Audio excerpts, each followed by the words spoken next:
This is Anne Marie Glaw from Greenwood, South Carolina, reading The Wild Robot, chapters 10, 11, and 12.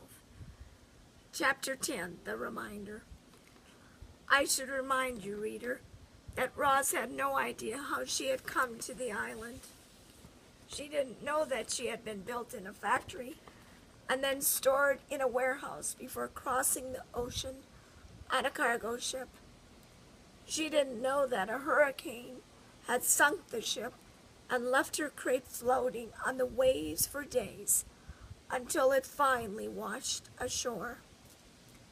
She didn't know that she had been accidentally activated by those curious sea otters. As the robot looked out at the island, it never occurred to her that she might not belong there. As far as Roz knew, she was home. Chapter 11, The Robot Sleeps. Roz stood on the peak and watched the sun sink behind the ocean. She watched shadows slowly spread over the island and up the mountainside.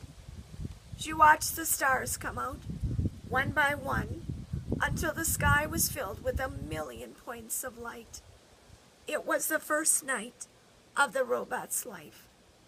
She activated her headlights, and suddenly bright shafts of light were beaming out from her eyes and illuminating the whole mountaintop. Too bright, so she dimmed them. Then she turned them off and sat in darkness and listened to the chorus of nighttime chirps. After a while, our robot's computer brain decided it was a good time to conserve energy. So she sat and anchored her hands to the rocks. Her non-essential program switched off, and then, in her own way, the robot slept. Chapter 12, The Storm. Roz felt safe up on the mountaintop, so she spent the next few days and nights perched on the peak. But everything changed one afternoon when a low-flying cloud crept up the mountain and Roz found herself surrounded by white. When the world faded back into view, she noticed more clouds floating south past the island. Then she heard a deep rumble behind her.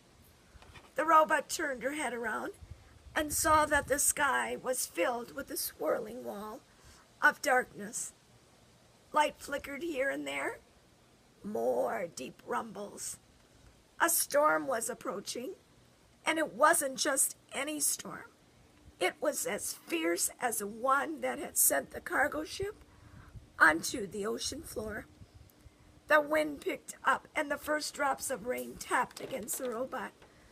It was time to go. Roz unclapped her hands and began sliding down the peak.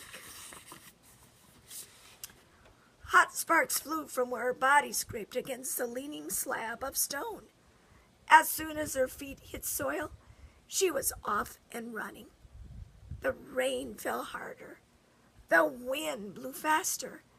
The lightning flashed brighter, and the thunder cracked louder. So much rainwater was falling that rushing rivers of runoff started springing up everywhere. Roz splashed down the mountains, searching through the gloom for any kind of shelter. But she should have watched where she was going. Her heavy feet slipped and tripped, and she tumbled right into a mudslide. Our robot was helpless. The river of mud whisked her downhill, slamming her into rocks and dragging her through bushes and sweeping her straight towards a cliff. Mud was pouring off the cliff like a waterfall.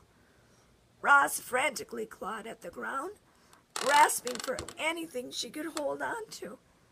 But the flow only carried her faster toward the edge. And just as she was about to plunge over the side, she came to a hard, sudden stop. Mud surged around her, spraying into the face and pinning her against some solid thing. She blindly fell with her hands and recognized the thick roots and trunk of a pine tree. In an instant, she was pulling herself up into the branches. The wind whipped across the mountainside, and Roz heard the familiar thunk of pine cones pelting her body. But she didn't mind them. She was just happy to be safe from the mud flow. The robot locked her arms and legs around the tree and waited for the storm to blow over.